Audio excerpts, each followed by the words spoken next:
Hola amigos, un gusto estar nuevamente con ustedes en su programa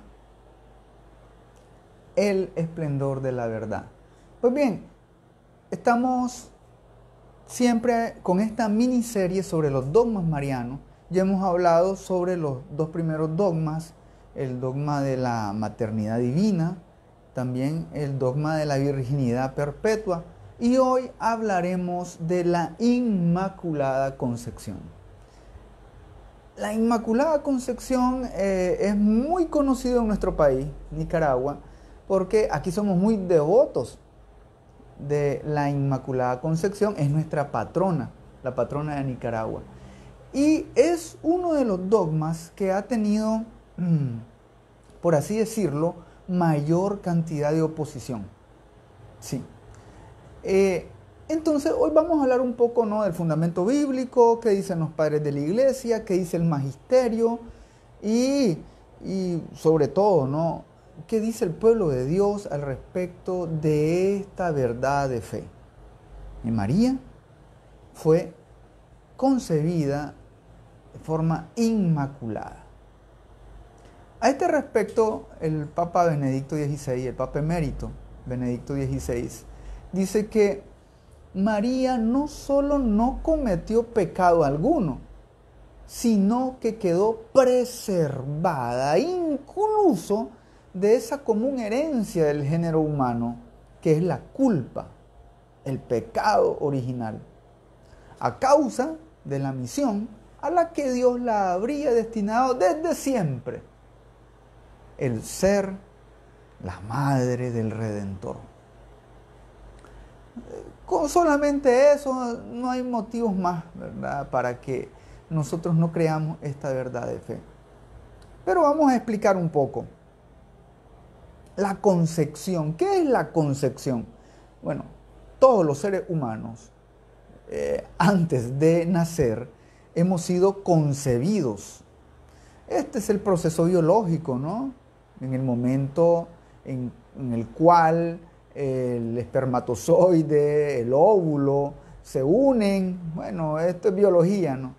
Y ustedes saben más que yo sobre esto. Pero en ese preciso momento en el que se da la concepción, ahí en ese momento en el que se está formando un cuerpo, Dios también crea un alma. Nosotros los seres humanos, por nuestra naturaleza, tenemos cuerpo y alma. Y en el momento de la concepción, ahí nosotros recibimos un cuerpo y un alma. ¿Quién nos las da? Dios. Y es así como Dios infunde en la materia orgánica procedente de los padres, con los genes y todo eso. Dios infunde el alma. Y ahí que ya se concibe un ser humano, que después van a pasar un proceso de unos 9 meses en el vientre materno y nacemos. Así que el bebé, la persona que se crea, no es hasta el momento que nace, sino desde la concepción. Esto la iglesia lo defiende y la ciencia lo ha demostrado. Punto final hasta ahí. Pues bien, ¿qué pasa con la concepción de María, nuestra Madre Santísima? Fue una concepción que no fue normal, por así decirla, como la de cualquier ser humano. Claro, a ella en el momento de su concepción, se le da un cuerpo, un alma, idéntico, todo bien, pero es ahí donde esta verdad de fe, el dogma de la Inmaculada Concepción, declara que María queda preservada de toda carencia de gracia santificante desde que fue concebida en el vientre de su madre, Santa Ana. Estas son aseveraciones muy fuertes, ¿no? ¿Cómo es posible que la Virgen haya sido concebida sin pecado original? Todos los seres humanos hemos sido concebidos con pecado, con el pecado original. Este pecado que ha sido heredado por nuestros primeros padres, Adán y Eva. Entonces, aquí surgen un montón de problemáticas, ¿no? Los teólogos comienzan a hacer deducciones, comienzan a hacer contraposiciones. Pues bien, este no va a ser un tratado teológico, no se trata de eso, pero sí vamos a ver algunos elementos importantes para nosotros entender el por qué la Iglesia ha llegado a proclamar este dogma de la Inmaculada Concepción. Hay que estar claros de algo. Si nos vamos desde la parte bíblica, la Biblia en ningún momento menciona el dogma de la Inmaculada Concepción. Desde ahí, por favor, no quiero que estén mandando mensajes. ¿Y dónde dice la Biblia? No. Es que la Biblia no dice eso. La Biblia no dice un montón de cosas. Y aunque no las digan, nosotros las creemos por un sinnúmero, ¿verdad?, de argumentos teológicos, bíblicos, exegéticos, la tradición, magisterio. Bien, si usted es católico me entenderá. Si no es buen católico le va a costar. Y si no es católico del todo, bueno, ahí usted no va a creer. Puede ser. Pero el católico que se dedica a estudiar y entender estas verdades de fe, es un católico que va a tener una fe sólida. Y a este respecto les decía, en la Biblia no dice la Inmaculada Concepción, claro. En la Biblia no aparecen un montón de cosas. Por ejemplo, en la Biblia no aparece expresamente, por ejemplo, las tres divinas personas, Padre, Hijo y Espíritu Santo. No lo vamos a ver tan así a detalle. En la Biblia aparecen menciones del Padre, el Hijo y el Espíritu Santo, pero esto es una doctrina que se ha ido formulando. Muchos hermanos separados, incluso ellos creen en la Trinidad. Sí, ellos creen en el Padre, el Hijo y el Espíritu Santo, los más fieles, ¿no? Y eso no aparece directamente en la Biblia, pero lo creen. Entonces lo mismo pasa con la Inmaculada Concepción. Este dogma se deduce cuando se interpreta correctamente la Sagrada Escritura a la luz de la tradición apostólica. ¿Qué es la tradición apostólica? Es lo que nos han enseñado los apóstoles desde los primeros siglos de la iglesia. La iglesia primitiva creía muchas cosas que no estaban escritas, sino que se daban a conocer oralmente, es decir, de habla nada más. Y fue después, recordemos que la Biblia fue escrita muchos años después. Así que no podemos creer o pensar de que todo sale ahí en la Biblia y lo que no está en la Biblia, eso no existe. No, eso es un grave error, Así que a la luz de la tradición apostólica, o sea, lo que creyeron, lo que recibieron los apóstoles directamente de Jesús y lo que ellos transmitieron, que es la fe, la verdad, porque ellos son custodios del depósito de la fe. Y ahora actualmente esos custodios, que son los obispos, el Papa, que son los sucesores de los apóstoles. Pues bien, en la Biblia, por así decirlo, el primer texto que habla, del cual se puede deducir muchas cosas sobre esta Inmaculada Concepción, es el libro del Génesis, en el capítulo 3, versículo 15. Recordemos que cuando el hombre peca, Dios lo expulsa del paraíso y hace un montón de sentencias.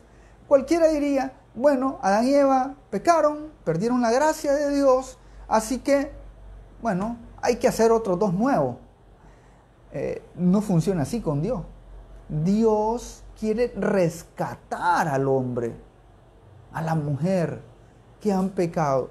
Y es por eso que en este versículo, Génesis 3:15, da una luz de esperanza para el ser humano.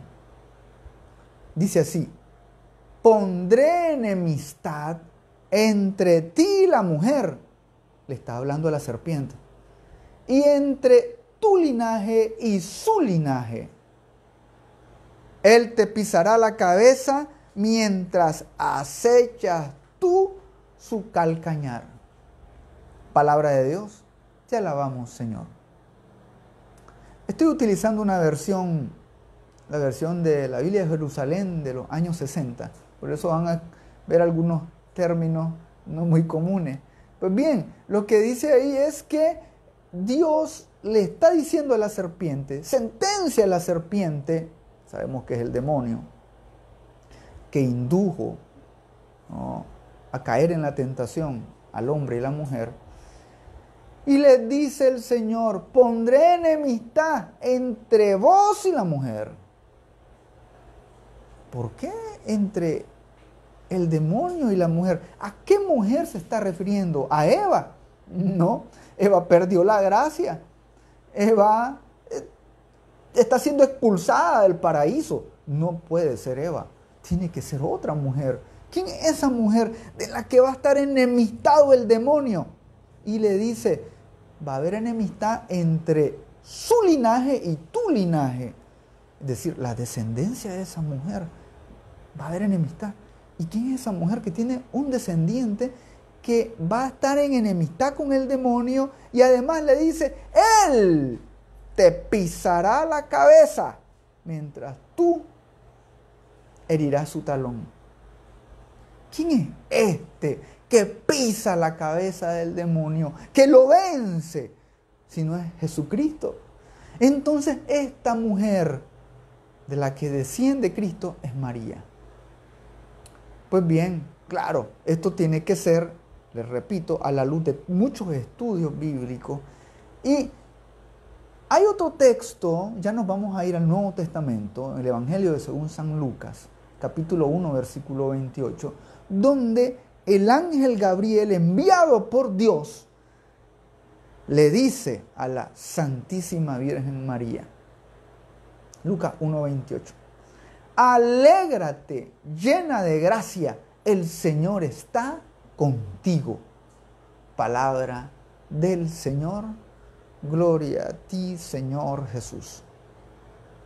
Alégrate, llena de gracia. Las palabras en español llena de gracia no le hace mucha justicia al texto original. El texto original es en griego. Recordemos que el Nuevo Testamento se escribe en griego. Y el texto en griego original, el término que utiliza para lleno de gracia, para decirle a la Virgen llena de gracia, es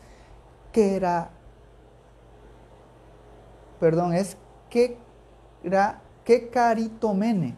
Ay, discúlpeme mi griego. Kekaritomene.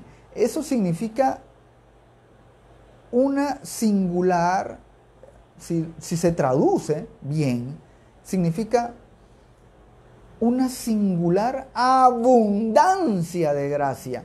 No solamente es llena, sino sobreabundante, o sea, rebosante.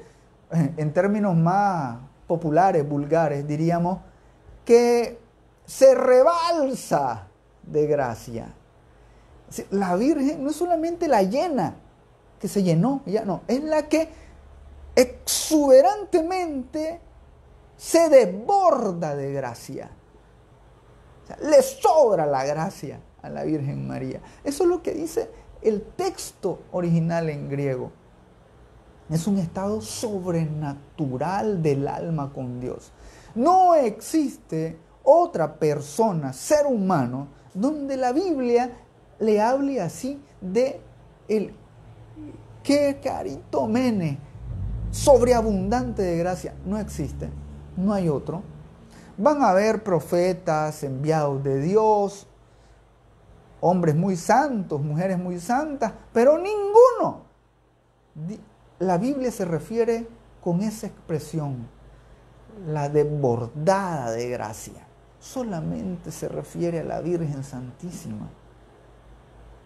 A este respecto, el Papa Benedicto XVI, cabe mencionar que el Papa Benedicto XVI tiene una forma muy sencilla, clara y bellísima de referirse a la Virgen.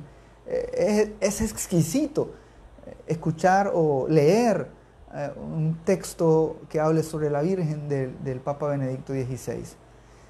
Decía el Papa, esta bendición, el ser llena de gracia, es una bendición, es el mismo Jesucristo quien la provoca, porque Él es la fuente de la gracia, de la que María quedó llena desde el primer instante de su existencia.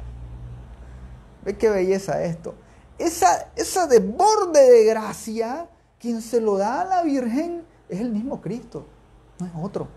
Porque el único, puro, santo, santísimo, lleno de los dones del Espíritu, como dirá Isaías, es Jesús.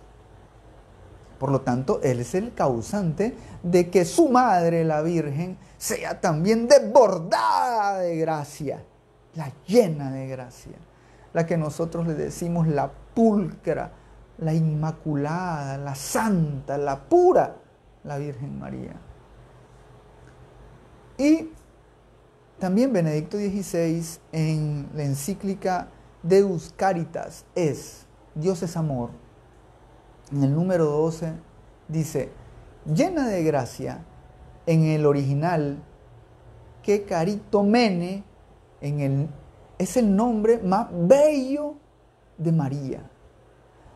Nombre que le dio el mismo Dios para indicar que desde siempre y para siempre es la amada, la elegida, la escogida para acoger el don más precioso, Jesús, el amor encarnado de Dios. Qué preciosas estas palabras, ¿no? Porque el nombre de la Virgen, la llena de gracia, esto es lo que quiere decir, dice el Papa Benedicto, es que ella es amada, elegida, escogida, favorecida por Dios para acoger el don más precioso que nosotros tenemos, la gracia más preciosa que nosotros tenemos, el regalo, el don más grande que nosotros tenemos, que es Jesús. Nos ha venido de ella, que es la portadora de todas las gracias. Por eso dirá santos como Alfonso María de Ligorio o también San Luis María Griñón de Montfort, que ella es la mediadora de todas las gracias. Y si nos ha dado todas las gracias, es porque nos ha dado la gracia más grande de todas, que es nuestro Señor Jesús.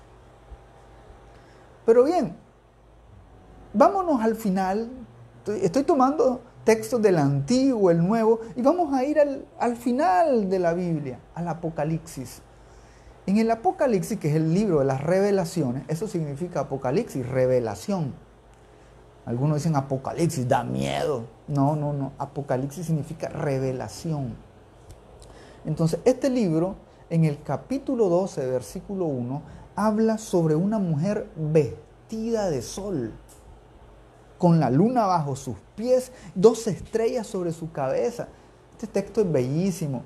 En lo primero que me viene a mí a la mente es la imagen de nuestra Virgen, de Nuestra Señora de Guadalupe. Pues bien, San Juan Pablo II, otro santo mariano, San Juan Pablo II, explicaba sobre este texto del Apocalipsis de que la exégesis actual, es decir, los estudiosos, ¿verdad?, de la Biblia, concuerdan en que esa mujer vestida de sol es la comunidad de Dios. Es decir, es la iglesia que da a luz con dolor al Mesías. Pero, además, ese libro, el capítulo 12 del Apocalipsis, habla de otra mujer, o mejor dicho, la misma mujer, que da a luz un hijo varón.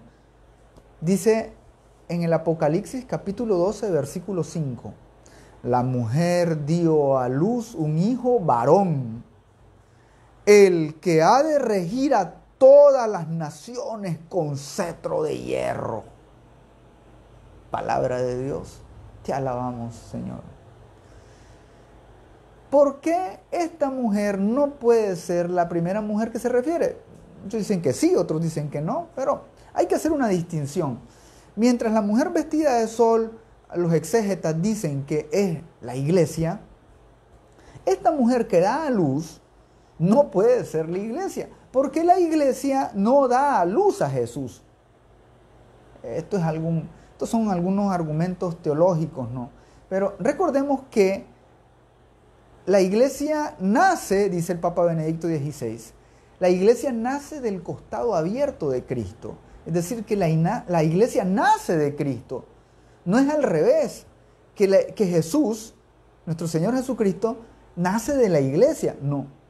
Nuestro Señor Jesucristo nace de una mujer, que es la Virgen María, de nuestra raza, de nuestra naturaleza. Y por lo tanto, cuando dice la mujer dio a luz un hijo varón, se está refiriendo a la Virgen Santísima, nuestra Madre, la Virgen María.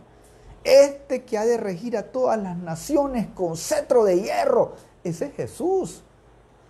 Jesús nace de la Virgen María. Y por tanto, todo este texto narra sobre esta mujer que va a ser acechada por el dragón. Nuevamente aparece la figura del dragón, que no es otra que la serpiente antigua en el Génesis. El dragón en el Apocalipsis hace referencia a esta misma serpiente. Recordemos que las serpientes son dragones también.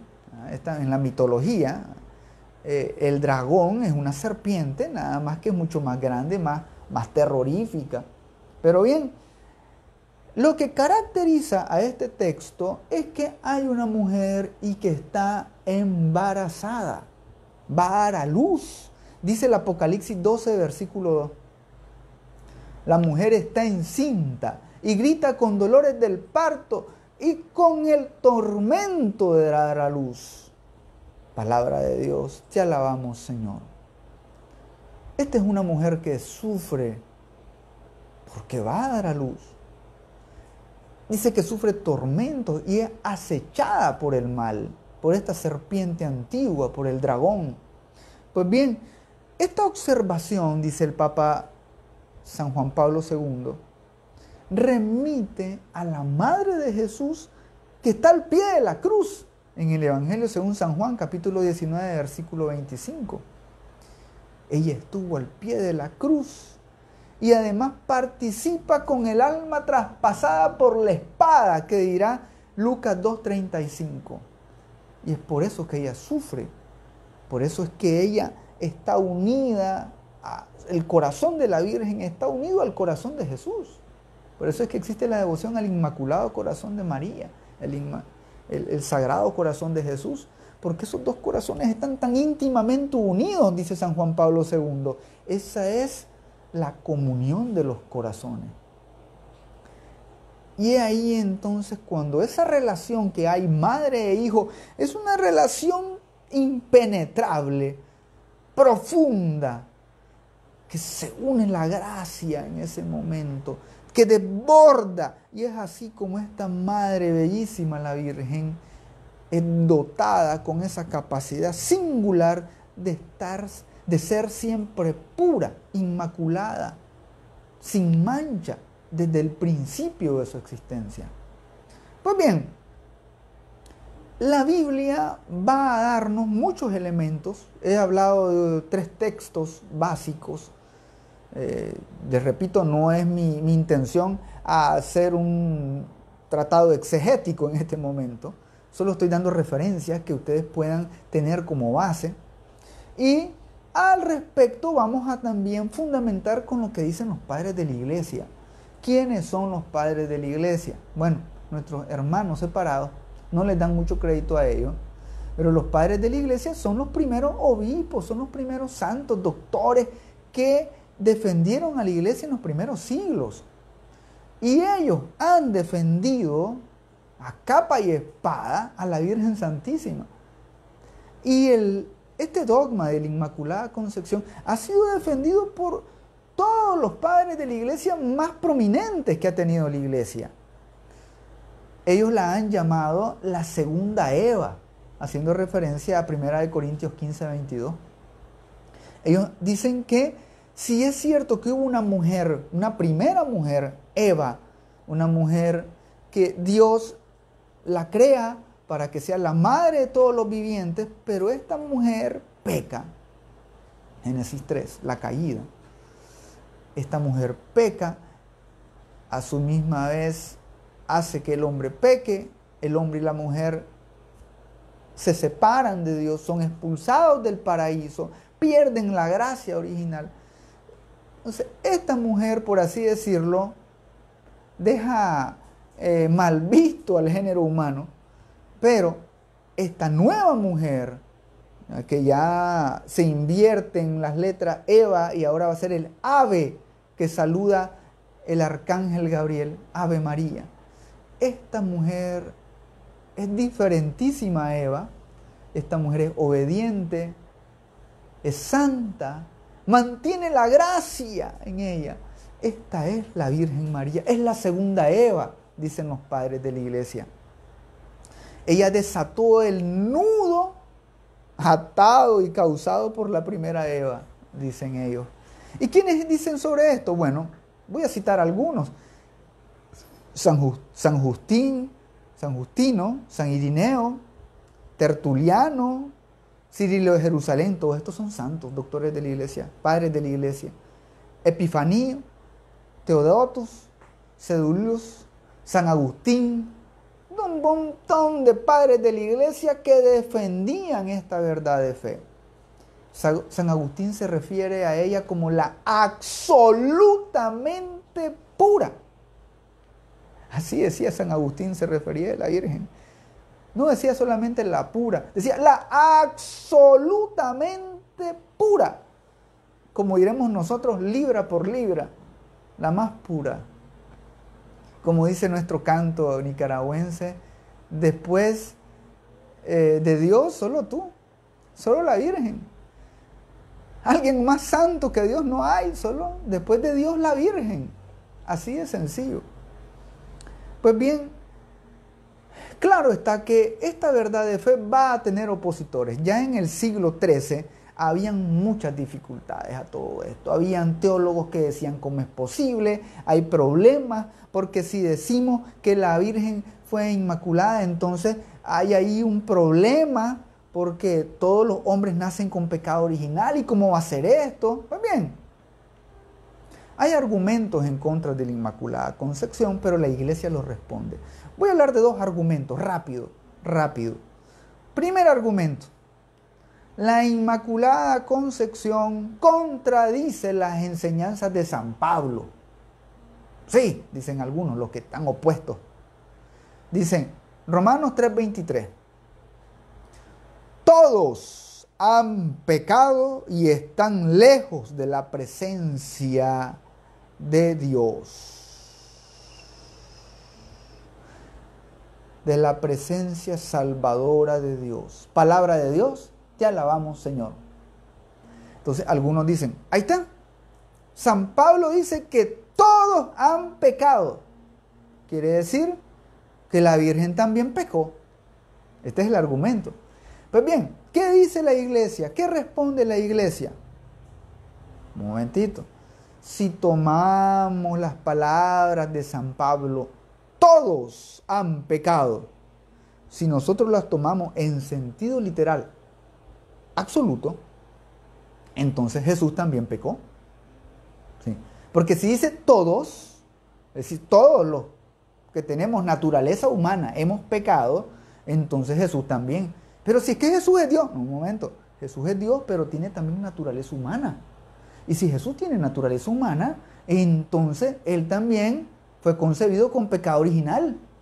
Así de sencillo. Pero, ¿qué sabemos nosotros? Bien, sabemos que San Pablo en ningún momento está diciendo que Jesús también fue pecador. No, al contrario. Dice San Pablo que el Señor Jesús, nuestro Señor Jesús, nunca conoció pecado. Pueden leer 2 Corintios 5:21, carta a los Hebreos 4:15, primera carta de Pedro 2:22. Ahí está clarísimo. Jesús nunca pecó. Y el catecismo de nuestra Santa Iglesia Católica enseña que el pecado original afecta a la naturaleza humana. Sí. Y entonces, pero Jesús tenía naturaleza humana. Entonces, ¿fue afectado también? No. No. Es por eso que está claro que si Jesús tiene naturaleza humana, si bien es cierto, la naturaleza humana carga con el pecado original, se lo hubiera transmitido a Jesús. Pero por propagación a toda la humanidad, es decir, por la transmisión de una naturaleza humana, ¿verdad?, pecadora, es decir, si una madre está contagiada o tiene alguna enfermedad genética, se la transmite al hijo, por ejemplo. Entonces, de igual forma, el pecado original, una madre lo transmite al hijo. Pero Jesús no tuvo pecado original. Jesús es santo, es santísimo.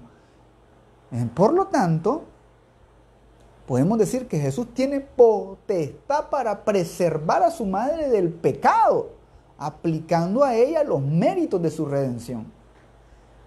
¿Sí? Bueno, sí, esta es la respuesta que da la iglesia.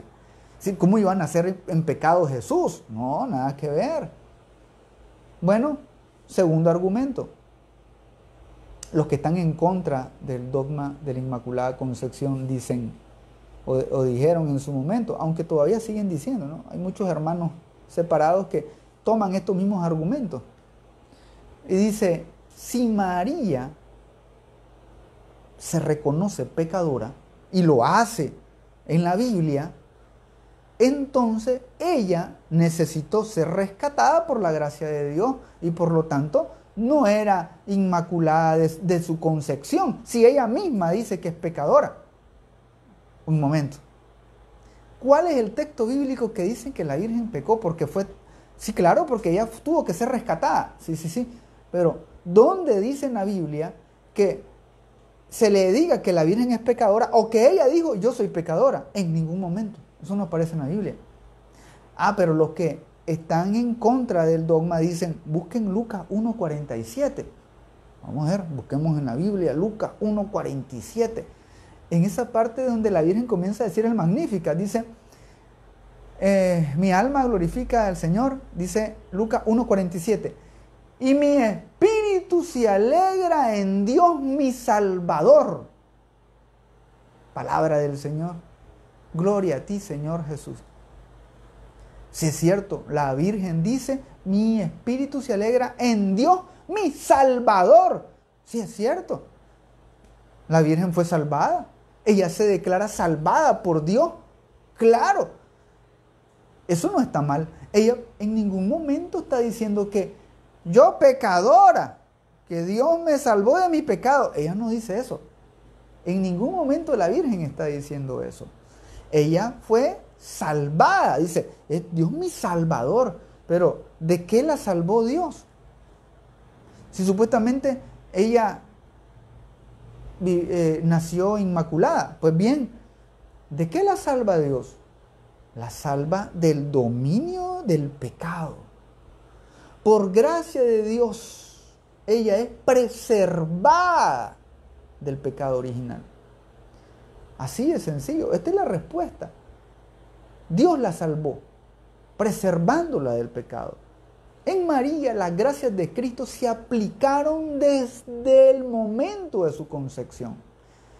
Es que algunos dicen, ¿y ahí cómo la iba a salvar Jesús si Jesús no había nacido?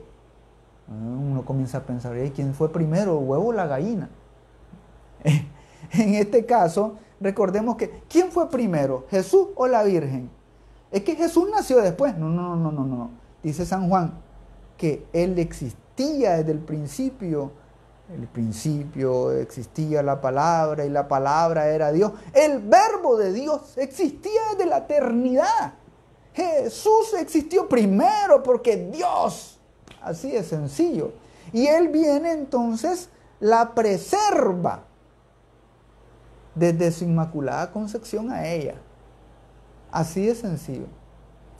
El hecho de que Jesús no hubiese nacido todavía en el momento que la Virgen nace, eso no es no es complicación. Recordemos que para Dios no existen barreras de tiempo ni de espacio.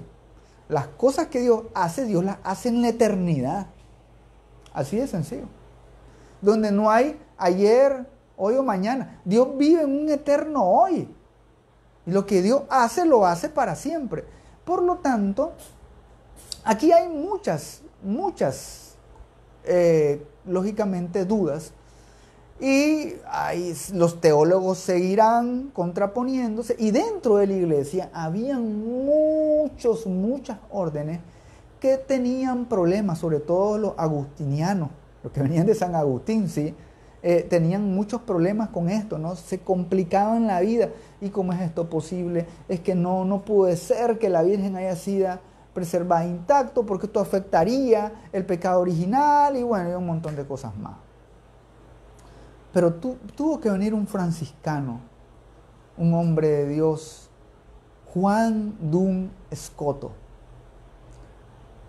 Fue al principio del siglo XIV que este hombre de Dios, este monje franciscano, sostuvo que Cristo, el mediador perfecto, la redimió preservándola del pecado original.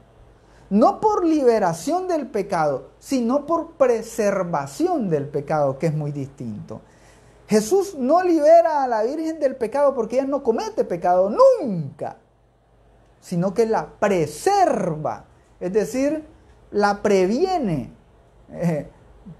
Es como que la vacuna a la Virgen, algo así, ¿no? Esto es como que los padres, ¿no? Para que los hijos no se enfermen, los vacunan. De igual forma, eso pasa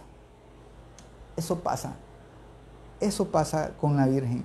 Es como que Dios la vacunara, la preserva de toda pizca de pecado.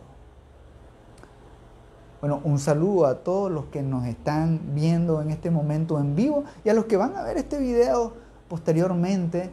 Que el Señor abra sus mentes y sus corazones para poder entender esta belleza, ¿no? de lo que es esta verdad de fe, que la Virgen es inmaculada desde el principio de su concepción. Un saludo a todos los que nos escuchan a través de Radio María Nicaragua, que están siempre con sus corazones y sus oídos abiertos a la escucha de la voz de Dios a través de Radio María Nicaragua, que siempre les sirve llevándoles la palabra de Dios. Un abrazo a todos los que están conectados viendo este video a través de la página El Esplendor de la Verdad, a través de la página de Radio María Nicaragua, a través del YouTube de Radio María Nicaragua. Recuerden que este video va a quedar grabado en el YouTube de Radio María Nicaragua y en el YouTube de, bueno, me pueden buscar como Denis Oviedo en YouTube. Hay poquísimos suscriptores, es exclusivo, hay pocos suscriptores. Así que pueden acceder a ver todos los videos de estas miniseries y otras temáticas, ¿no? Que también abordamos. Un saludo a Carla Vanessa, Dios te bendiga, Carla. Y un saludo a todos los que nos ven fuera del territorio nacional, a todos los que están conectados y nos están escuchando. Que el Señor y nuestra Madre Santísima les bendigan. Pues bien, Duns Scoto le daba vueltas también a todo esto, no crean, él sufrió muchísimo porque para poder defender la fe uno tiene que enfrentarse con otros argumentos y tiene que hacerlo de la forma con la caridad posible, más grande, ¿no? A mí me llama mucho la atención cuando hay defensores de la fe, pero que lo hacen humillando a los otros o tratándolos mal. Eso no es de Dios. Eso no es de Dios. Las verdades de fe tienen que expresarse con amor, con claridad, con respeto, para que puedan llegar a los demás. Pues bien, el padre Duns Scoto le pidió a la Virgen, dicen que en el momento que él iba a defender esa tesis, porque estaban junto con otros monjes discutiendo, el padre Duns Scoto pasó por una imagen de la Virgen y le pidió que le ayudara y le dijo: Madre Santísima, ayúdame a hablar de ti de forma más bella y con la verdad. Ayúdame, Madre. Y la Virgen Santísima escuchó a don Escoto. Y en ese momento el Espíritu de Dios lo ilumina. Y es así como defiende a la Virgen. ¿Y qué pasó? Más bien, todo esto que habló don Escoto preparó el camino de la definición del dogma sobre María y su Inmaculada Concepción. Pues bien, habían 3 planteamientos. Don Escoto plantea lo siguiente. Número 1. Y hace la siguiente pregunta. ¿A Dios le convenía que su madre naciera sin mancha de pecado original? Y don Escoto respondía, sí. Esto es lo más honroso para él. Claro, imagínense, a Dios le conviene que su madre no tenga pecado original, pues claro, que le convenía a Dios eso. Claro. Segundo argumento o planteamiento. Dios podía hacer que su madre naciera sin pecado original. La respuesta es obvia. Sí, Dios lo puede todo. Y por tanto podía hacer que su madre naciera sin mancha, inmaculada. Tercer planteamiento. Lo que a Dios le conviene hacer, ¿lo hace o no lo hace? Bueno, todos respondieron a esa pregunta. Sí, lo que a Dios le conviene hacer, lo que Dios ve que es mejor hacerlo, lo hace. Y entonces, dice Escoto, fácil. Número 1. Para Dios era mejor que su madre fuera inmaculada, que sea sin mancha de pecado original, para él nacer sin pecado. Número 1. Número 2, dice don Escoto, Dios podía hacer que su madre naciera inmaculada, sin mancha. Claro que podía hacerlo, porque si no pudiera hacerlo no sería Dios. Y Dios es todopoderoso, todo lo puede hacer. Tercer argumento, dice don Escoto. Pues por lo tanto, Dios hizo que María naciera sin mancha de pecado original. Porque Dios, cuando sabe que algo es mejor hacerlo, lo hace. Y listo. Todo el mundo quedó satisfecho, clarísimo, y aceptó esta verdad de fe. Una verdad de fe que lógicamente después siguió estudiándose. No va a haber siempre quienes lo objetaran, habían opositores, siempre va a haber gente que dice, no, yo no creo en eso. Hay gente inclusive católica que se da el lujo de decir, bueno, la iglesia dice eso, pero yo no creo en eso. Yo no.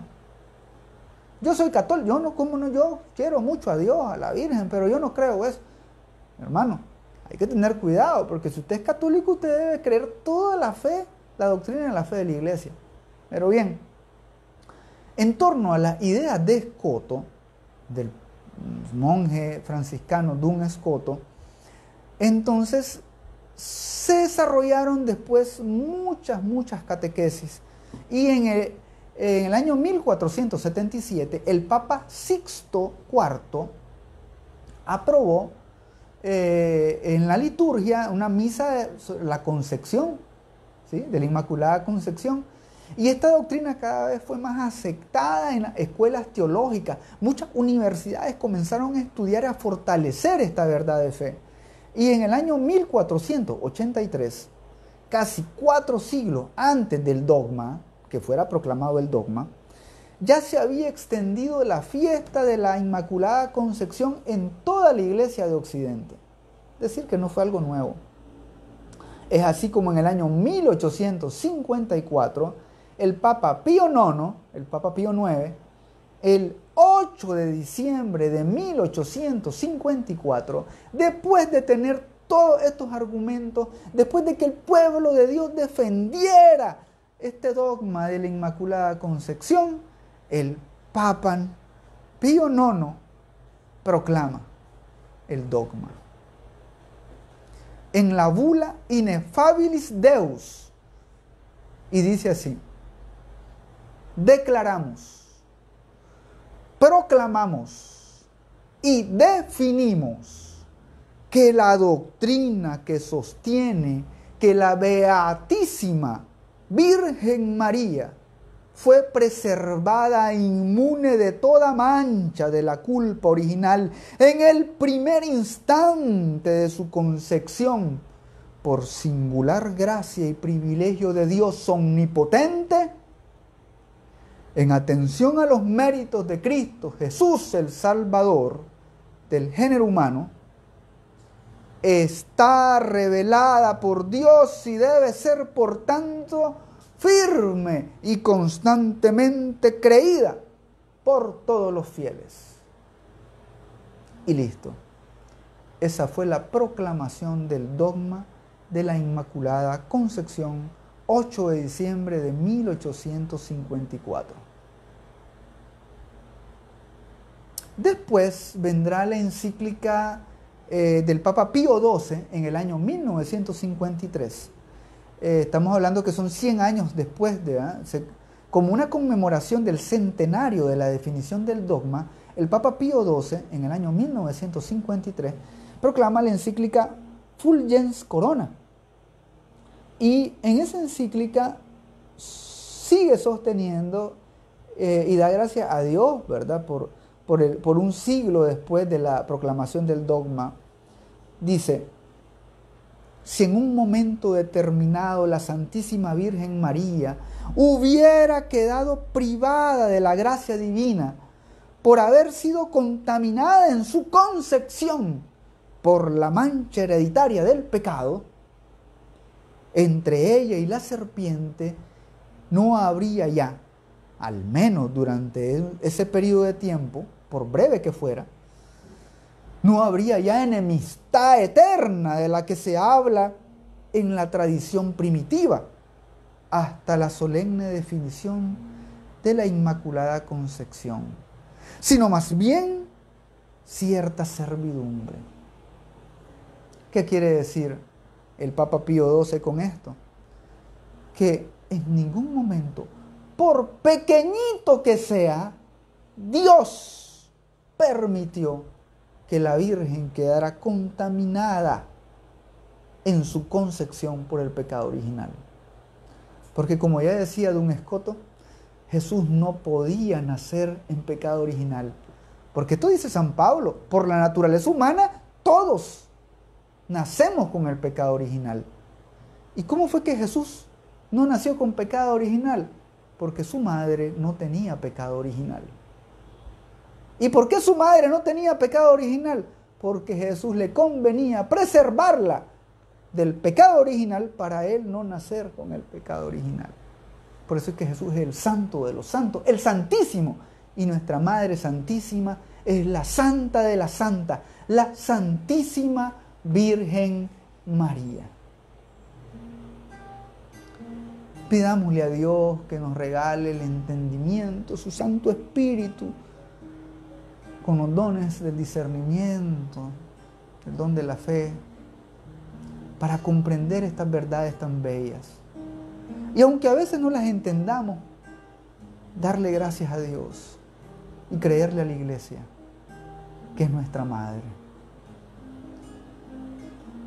Nos vemos y nos escuchamos el próximo programa, donde hablaremos del último dogma mariano, la asunción de nuestra Santísima Virgen María a los cielos.